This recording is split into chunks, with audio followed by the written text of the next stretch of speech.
Thank you so much, if I may, John, and for the welcome and for the reminder of the long relationship that we've enjoyed. If okay, we'll proceed right away then with a set of observations.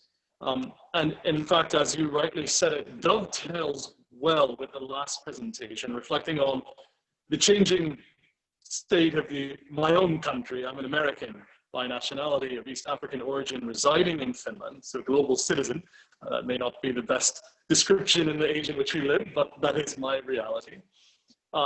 It fits well there to look at the domestic concerns facing the United States, because that is a key dimension to the changing character of issues that we're facing with regards to who sets a global agenda, but we'll get there.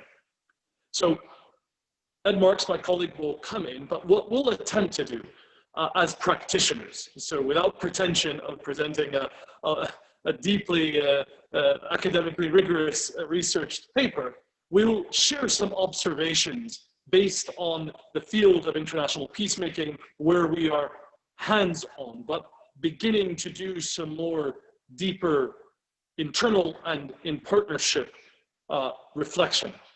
Now, personally and anecdotally, my career has been shaped in large part by traditional, if you will, global peacemakers.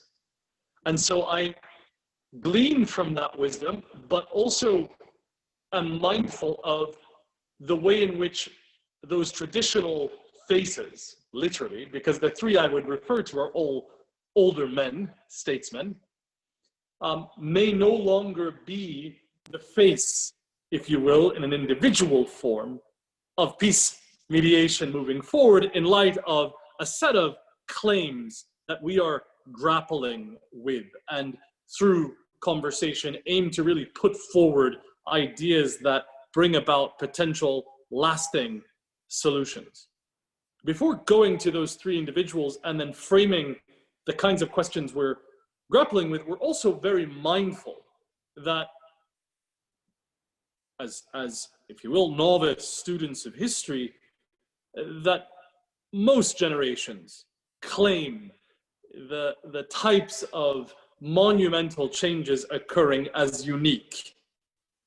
So we're mindful of this, and don't want to have some form of hubris that fails to realize that these changes have been ongoing and as you know, sir, and reflect upon. However, as novice students of history, we're also mindful that there are pivotal periods that may define not just a generation, but future numerous generations to come. And the question we're asking is, are we at that moment? Also due to the various domestic fragmentations that we heard in the past presentation vis-a-vis the United States, the stability that various parts, not all, but various parts of the world, at least in terms of predictability of a certain set of values, positions, relations that have been taken as given post-war settlement, are now fully in question. And we see that playing out in the types of curious constellation of multiply subdivided regional actors taking shape, be it in Libya, the Eastern Mediterranean, the Red Sea, to the Caucasus, and elsewhere. So we're asking ourselves, is this uniquely peculiar to the types of evolutions around the means to prevent and resolve violent and/or political conflict at an international scale? And so far we would think yes, and here's why the conversation matters with you and with colleagues at Oxford.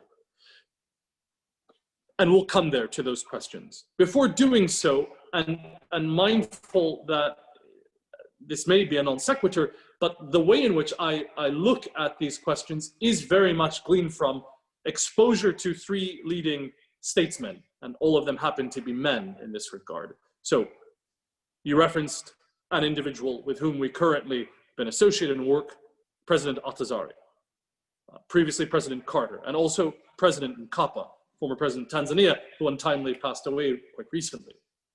And what I glean from deep exposure to those individuals in terms of international peacemaking or the advancement of a peaceful settlement to a conflict would be at least the following.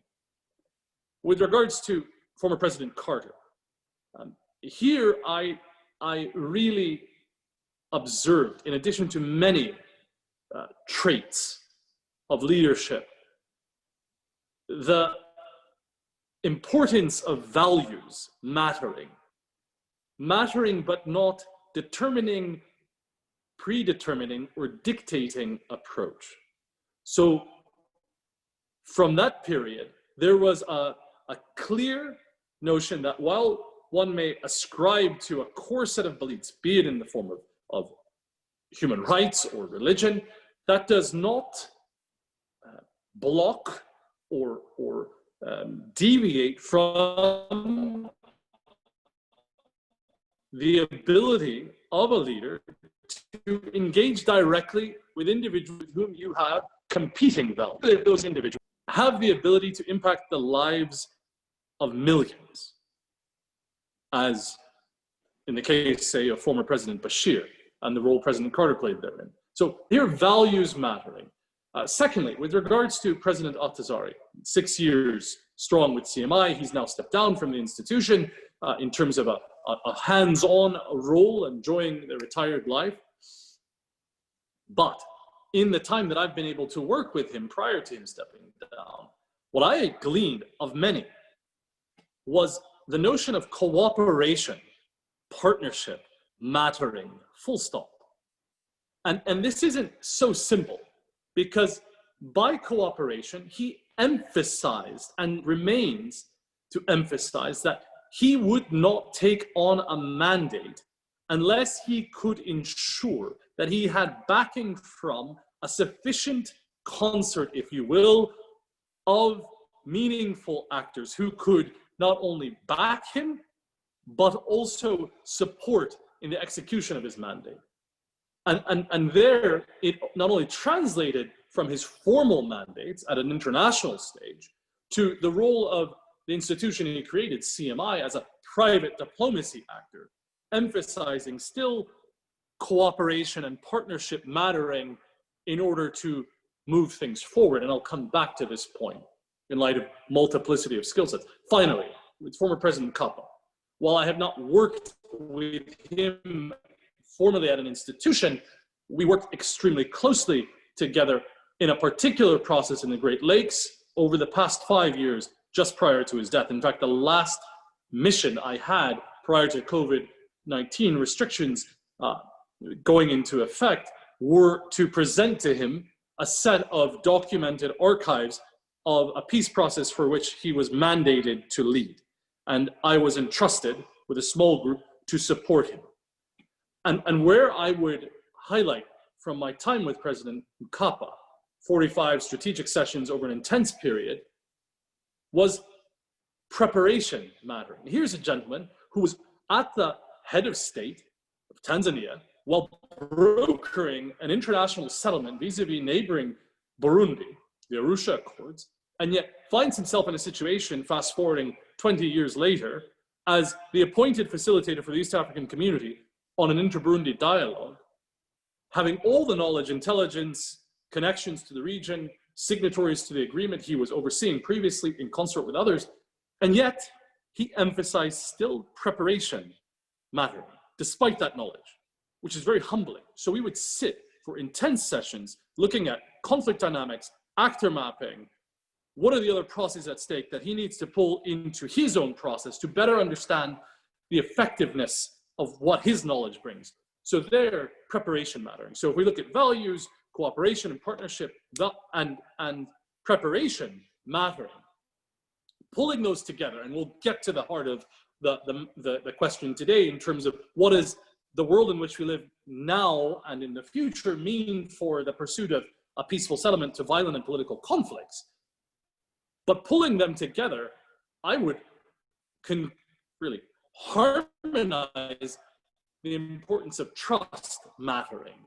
Trust not only with regards to who you are engaging and the nurturing of trust, the enabling of trust by way of the values, the cooperation, the preparation, but trust also with regards to the individuals whom you are working with.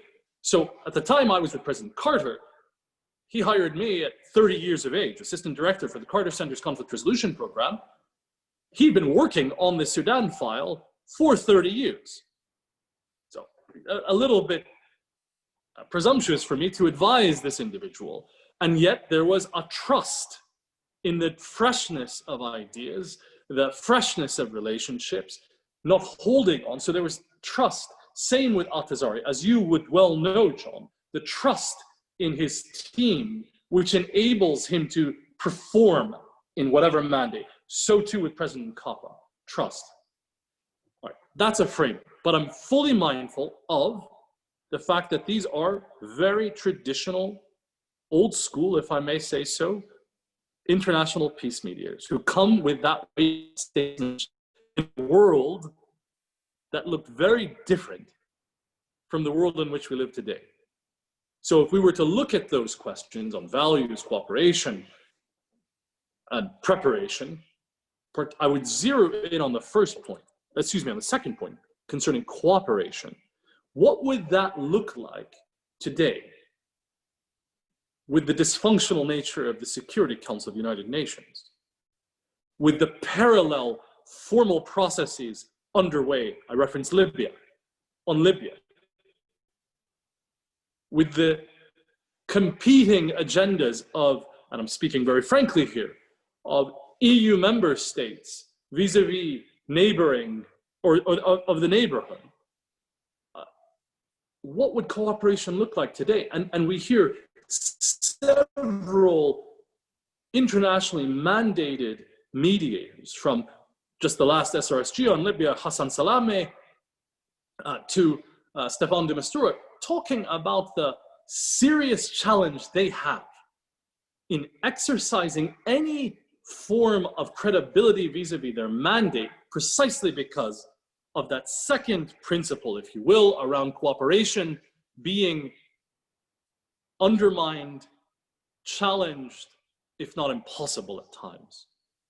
And yet still, in the same breath, last week, I participated in the the Turkish MFA's 7th Istanbul Mediation Conference and joined a particular panel, but observed others, one of which was around this question of the role of international regional organizations in the advancement of peace and security. And yet in that same breath, around the undermining of mandates for all the reasons stated, you heard the traditional line being stated. One mediator, under the auspices of the United Nations, all fall in line. And the response I heard from a leader from the African Union was quite critical. And this gets to what the future of mediation looks like. He says, if we live in that world, which is bygone, we will fail to be able to address the complex challenges not only facing the African continent, but other regions. If we fail to realize that multiplicity is a given, so his point was, how do you leverage this? How do you pull them together and stop living in a world as if the United Nations, or the United States for that matter, is able to serve in that globally convening capacity with the level of credibility required for the complexity of conflicts we face today? And so in this spirit, as an independent institution, we're looking at not just the future of mediation with regards to COVID-19. From our perspective, what COVID-19 did was simply accelerate or exacerbate existing trends, not least of which with regards to the use of technology in the pursuit of peace. But here also we would highlight, one, existing norms, institutions and practices supporting global peace and security are struggling. Geopolitical realities of the 21st century. Conflict dynamics make it difficult for the traditional peacemaking structures and individuals, three of whom I mentioned, states, multilateral institutions, etc., to meet the various demands of different actors in particular conflict and engage with them effectively. 3, the hybrid nature of conflicts with proxy actors create a greater need for unofficial actors and different methods of peacemaking. 4, new technologies are likely to impact the basic preconditions of the maintenance of global peace and security. And 5, the way in which virtual spaces for dialogue may enable a more inclusive and innovative way of dealing with future crises, yet this will not replace, but rather complement traditional means of convening parties for direct peace talks. I'll hand over to Ed, who will further these questions, and then we're really keen to open up for conversation. And in doing so, I'll say that, John, you mentioned 20 years of CMI, and the institution, as envisioned 20 years ago, was in a very different state of affairs than we find ourselves today. And so at the core of our next 10-year, 20-year strategic vision and direction that we're undertaking, we're really asking ourselves not just how to continue, but what does an institution like us in a much broader, complex world do? What are the types of smart partnerships required to advance the peaceful settlement of conflicts in the world in which we live? And there, Ed, please continue from this point, the way in which smaller states who are preserving some semblance, sufficient means of preserving a sense of impartiality, will have a much more increased role. And by virtue of living and working from Finland, we benefit from that. A smaller state that is able to maintain, if you will, a balance or an image of fairness, whilst also staying true to values. Ed, if you would please elucidate further, and we'll open up for conversation. Ed Marques. Thank you very much, Itonde. It's very good to be here. Thank you, Lord Odledis, for inviting us, and thanks also, Itonde, for kicking us off.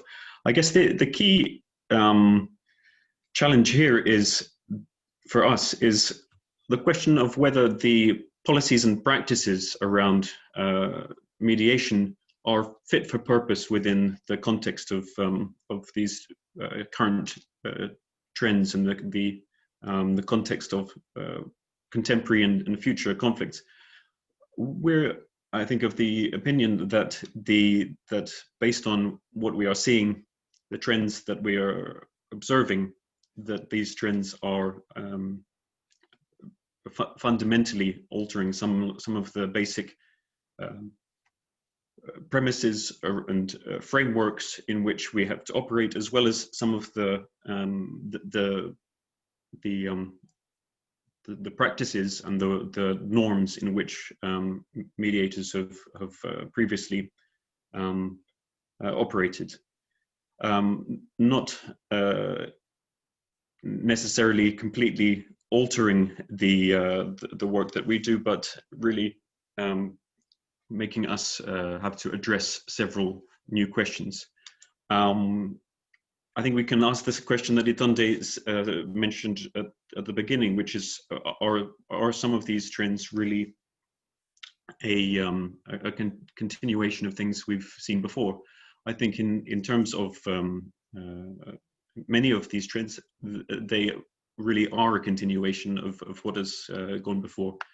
Hybrid conflict, although it's a new term, it's been around for a couple of decades. It really is a trend that can be seen all the way back to the writings of Sun Tzu. But in terms of the basic approaches for basic tenets of mediation, if we think of the practices of holding negotiations, reaching agreements, and developing common actions after, what are the big questions for us? Well, in terms of conveners, I think if we're in the situation that Itonde was painting at the beginning, we have a situation currently where the principal framework for convening and that gives authority to official processes, being the UN, and is being currently rather well undermined, and some of the principles of multilateralism in general, even outside the UN, are also being undermined by various different processes. I think that leads us to the question of, when we are looking at the standard picture of how one would see the involvement of informal dialogue supporting formal processes. Currently, previously there was a strong call to the idea of complementarity. We're at the situation now where it's not clear, how we should complement, and even what should be complemented, given the weakness of formal processes, particularly in the case of Libya, for example. With the involvement of new technologies, that has increasingly blurred the lines between what is violent conflict and what is sort of influence that ends up influencing divisions and creating conflict. Given those kinds of issues on the table, we're at a situation currently where it's difficult to establish a clear analysis of the conflict itself, clear assumptions of who is responsible for a given action, who to involve in the process, and which are the addresses to go to for to address some of these issues. When we look then at the question of agreements, one of the key sort of principles around the way in which Martti Ahtisaari, former president of Finland, worked was the need to have a clear idea of who was going to guarantee a sustainable peace after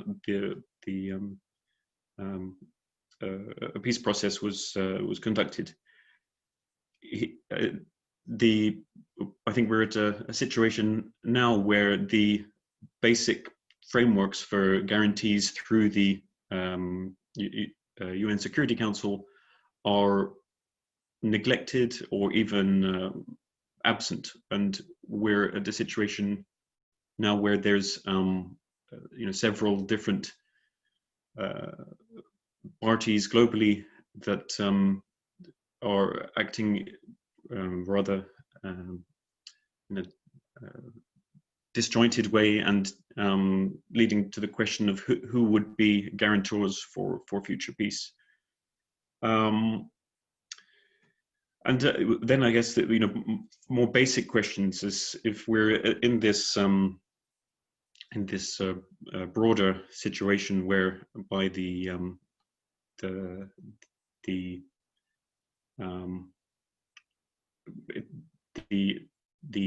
parties to a conflict are many, the ways in which the parties are involved is increasingly unclear. It's even more and more challenging to find a common framework for the convening and to offer authority to a process to reach a point of an agreement. What does that agreement look like, and who is signing? Yeah, really, I think these are some of the many questions actually that that we're seeking to understand more, and that are really laying the basis for some of the work that we're looking to carry out to analyze how the our work is evolving, and what are the kinds of policies and practices that we'll be needing to look at in the future to ensure that that parties are able to effectively engage in a mediated process with a useful outcome. Maybe I'll hand back to Itonde now for the rest of the. Thanks very much. Yeah.